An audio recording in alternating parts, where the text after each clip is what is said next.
Welcome to Swing State. I'm your host, Fox 8 senior political reporter Bob Buckley. And with us tonight is the Republican nominee for North Carolina's 9th District, but you've also been the congressman from the 8th District. It seems to always be a bit of a moving target these days, right? Congressman Richard Hudson, welcome. Still living down in Southern Pines, right? Yes, sir. And that's Moore County, I think, is fully in this new district. It is. Are you worried you might get written out of your own district? Well, it's happened, but they say you're not paranoid if they really are out to get you. So, no, my district has changed a lot over the years, but we've continued to just try to get to know the communities we represent, be present, be relevant, right, and provide good service. 6 terms already, correct? This would be your 7th? Yes, sir. All right, and again, you were in the 9th District now, which essentially is much of western Guilford County, and then travel south through Moore County, some of those others there. Politics has really been your lifelong ambition. You were student body at UNC, student body president at UNC Charlotte, as well as president of the College Republicans. Did you start this at Myers Park High School in Charlotte, or when did you start?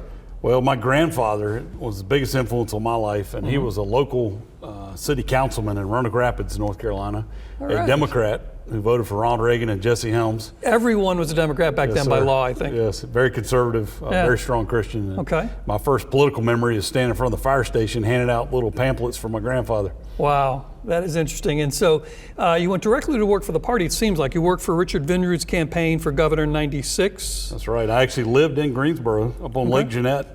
Yeah, and, nice. I really loved this community when I was here. You're right up near where I live right now. So it seems now that you've been in Congress for a while, you've got several committees. We'll talk about some of your interests in legislation in a minute. But the number one issue in this election seems to be immigration. It's either number one or a close second to inflation. But let's start with immigration. What do we need to do about our southern border? Well, we have a crisis. I mean, the entire population of North Carolina has come across the border illegally since Joe Biden became president. And it's all as a result of his policies. He took over 60 executive actions that opened the border, and he could close it today if he wanted to.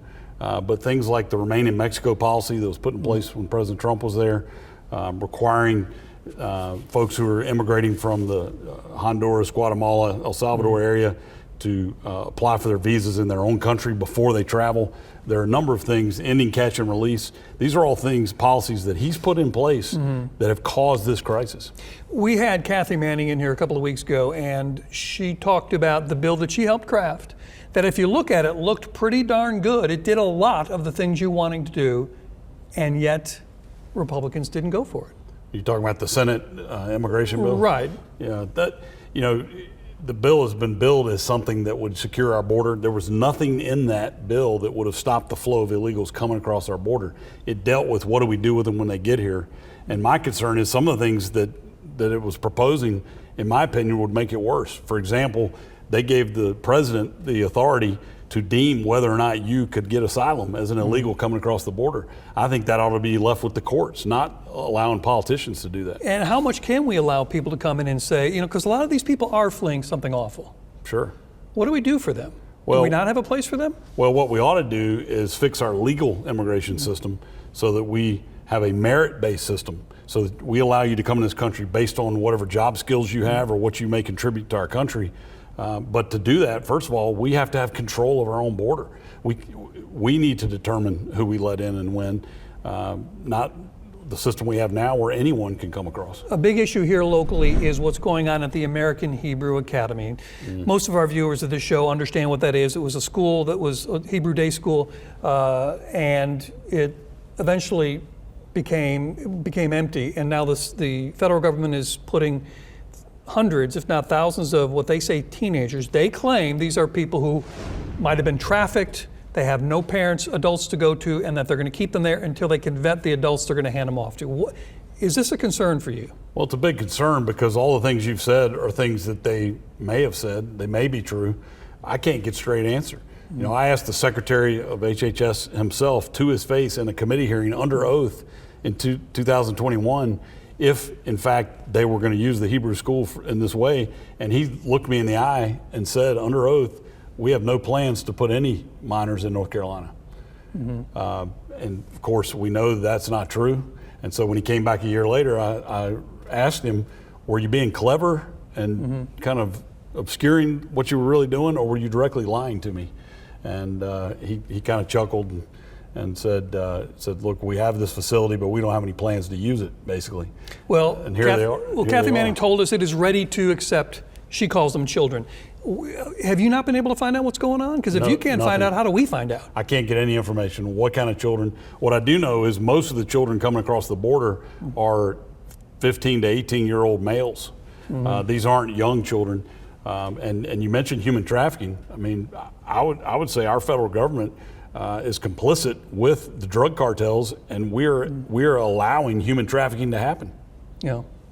Let's talk, though, about getting stuff done, because there is a certain wing of your party, and I would say these are the people represented by Matt Gaetz, Marjorie Taylor Greene, Lauren Boebert, who seem more interested in scoring political points than getting stuff done. A good example was the former Speaker, Kevin McCarthy, seemed to be doing his job in most voters' eyes, getting a budget passed. He had to work with Democrats to do that, and they blew him up for working with some Democrats. This doesn't sound like a winning recipe. No, we have a challenge right now. You know, we have a one-seat majority, which is tough.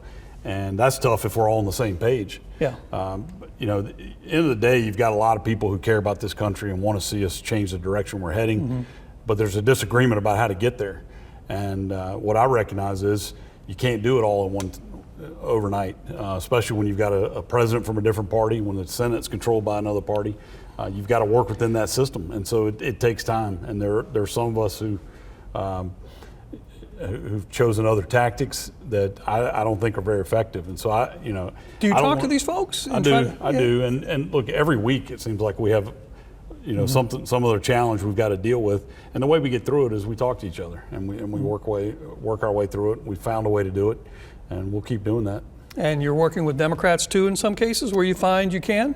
I've worked with Democrats since I first got to Congress. What I've found is it's easy to find common ground, but you've got to make the effort to do it. Well, and there's some common ground, then there is the compromises that make sense too, because you have to do that as well. Well, Senator Helms said, I'll never compromise my principles, but I will compromise my preferences. Okay. I agree with that. Fair enough. All right, we're just getting started here on Swing State. Up next, we'll talk about one of Congressman Hudson's biggest issues, energy, and how it affects almost every aspect of your life. Plus, we'll talk about the 2020 election and whether the Republican Party is now the Make America Great Again party. Stay with us.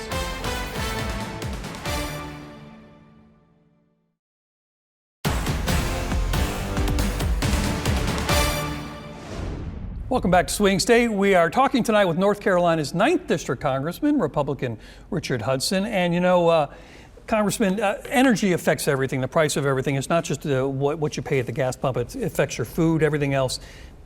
What role does nuclear play in our economic future, in our energy future? A big role. The thing with energy is when you flip the light switch, you want the lights to come on. So you need that abundant supply, and you need base load to do that.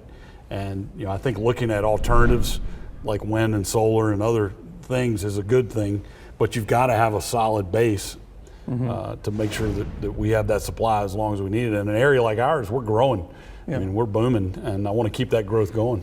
So wind, though, in particular, is a little tricky because not only the damage it does to the rotors, to the wildlife, but it takes 600 tons of concrete to anchor a wind turbine. Yeah, well, think about all the damage that does to the. Well, think about all the rare earth minerals that are needed to produce it in the first place. It's not a panacea, and so I'm for all the above, but you've got to have a base load. Nuclear is the cleanest, safest energy out there, and then when you look at the new technology with small modular nuclear, and we can recycle a lot of the waste, correct? And it's not dangerous. You can turn these things on and off. You can't enrich it up to weapons grade. It's a completely different material that fuels these reactors, so it's safe and clean. Can we get that over the end line, or are there going to be too many activists who are going to throw up scare tactics? Well, maybe some people chain themselves to bulldozers, but we're going to push through. And look, the science is on our side, and it's common sense. And we've got great American companies who are producing this technology.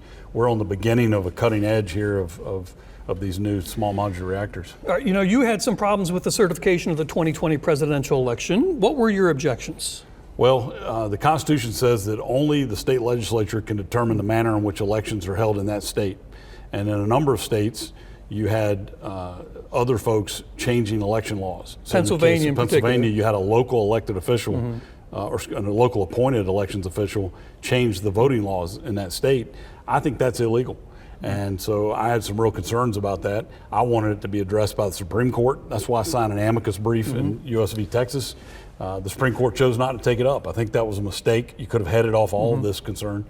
But Well, would you know, there are going to be people who will take all this and they will try to call you an election denier. Would you say you feel like Joe Biden was the elected president of the United States in 2020? I do believe Joe Biden was elected. All right. But That doesn't mean also- we don't need to fix these problems, though. Right, and but also people who say there was no voter fraud at all. Right. I mean, they're also wrong.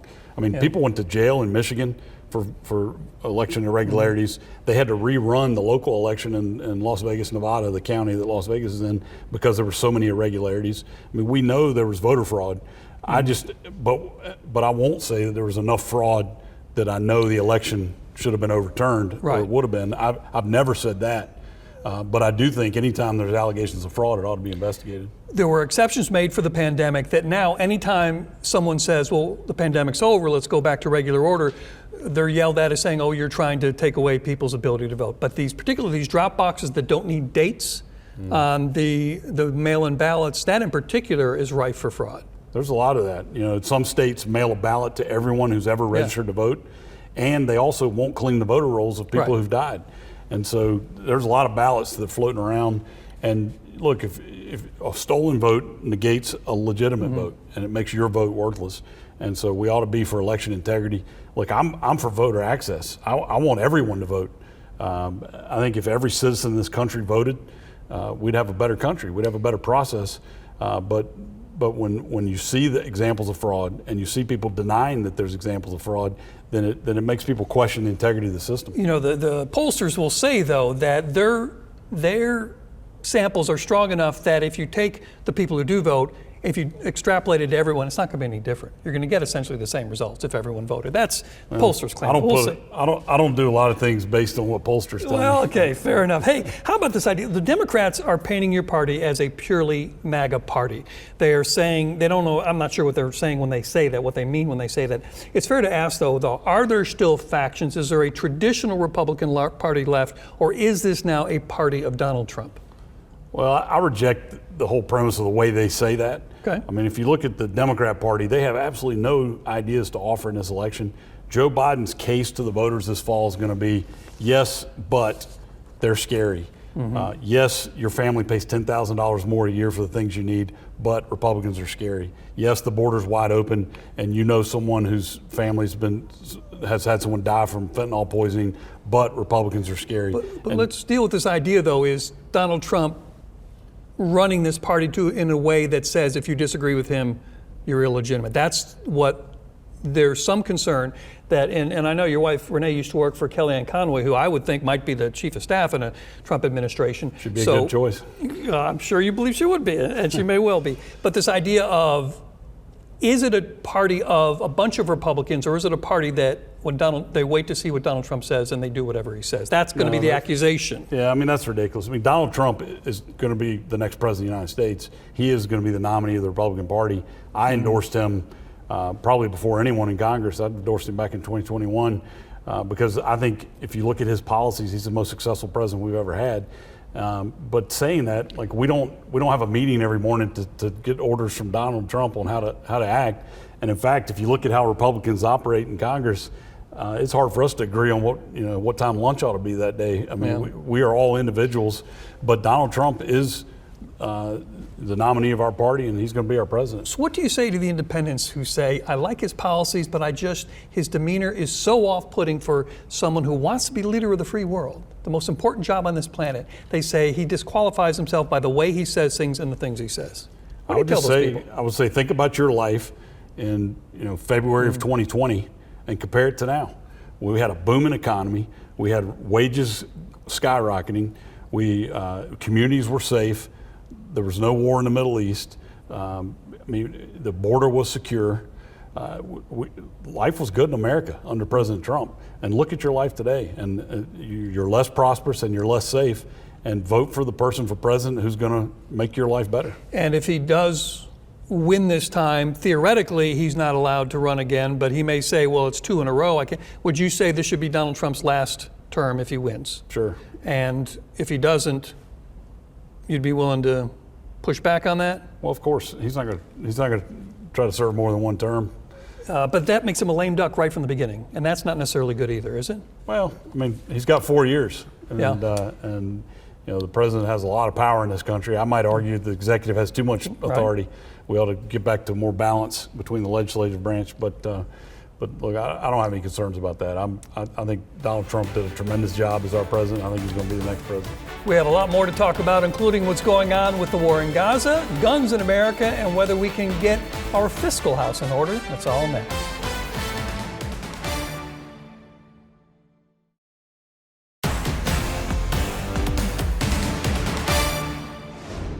Welcome back to Swing State. As we wrap up with Republican Congressman Richard Hudson, there's still a few key issues on our plate, including the war in Gaza. What do you make of it? Because I'm hearing that President Biden is kind of living two lives here. Privately, he's telling Netanyahu, do what you got to do, but get it done quickly.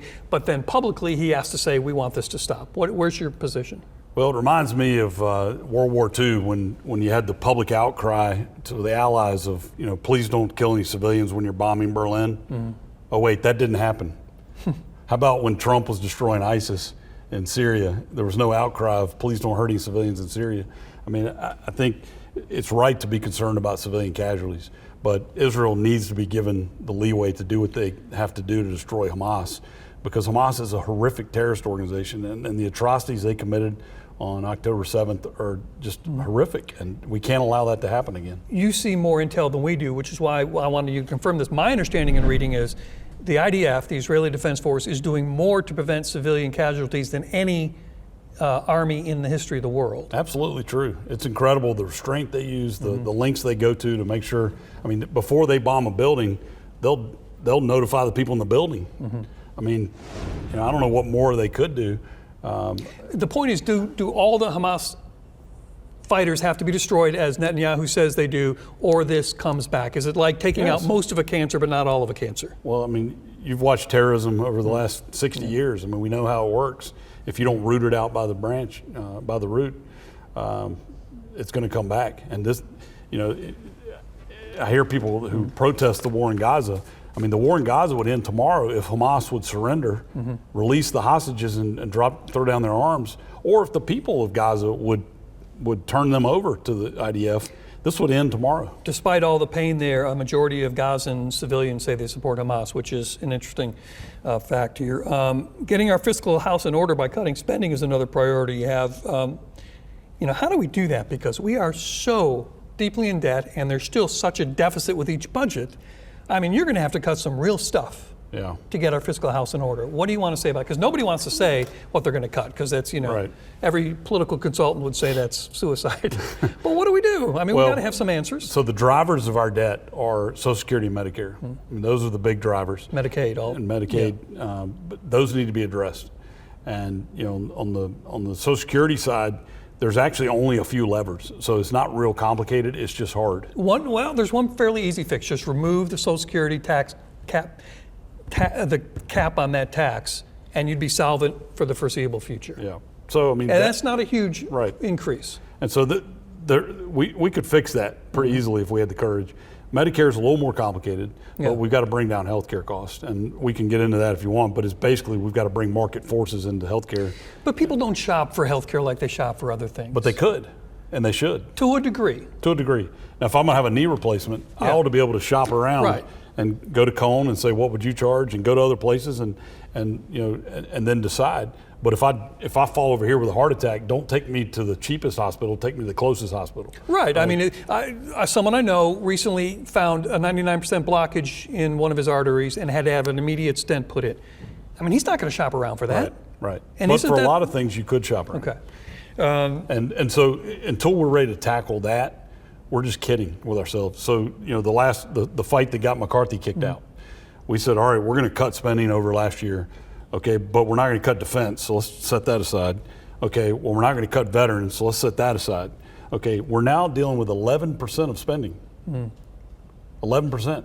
And we're fighting over literally millions of dollars. When you say 11, Medicare, Medicaid, Social Security, that's all off too. Right, yeah. Right. So once you take those off, then you take defense and veterans, you're literally left with 11% of federal spending is what Congress has been fighting over for 2 years. And that's important. but it is nothing compared to the real drivers. And so I'm willing to lose my job in Congress to do the right thing on Social Security and Medicare.